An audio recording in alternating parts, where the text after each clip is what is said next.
This is a wooden stick. If you place it on another stick and spin the log rapidly for half an hour, the stick will start to smoke and eventually burst into flames. Congratulations, you've mastered the most primitive way of living, fire by friction. But having to spin such a large log every time you want fire is too inefficient. So, being clever, you take two stones. One is pyrite and the other is flint. When struck together, they produce sparks. If you direct those sparks onto dry tinder, you can ignite a flame.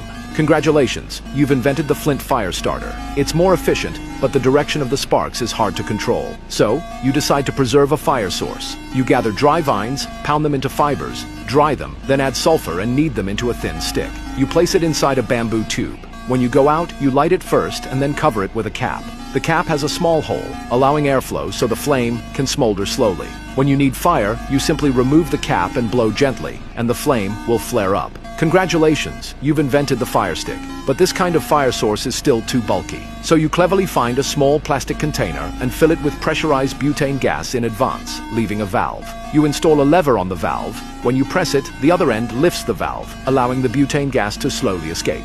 Then, you add an ignition mechanism, a flint wheel. When you spin the wheel, it creates sparks and simultaneously presses the lever, releasing the flammable gas. When the gas meets the sparks, it produces a steady flame.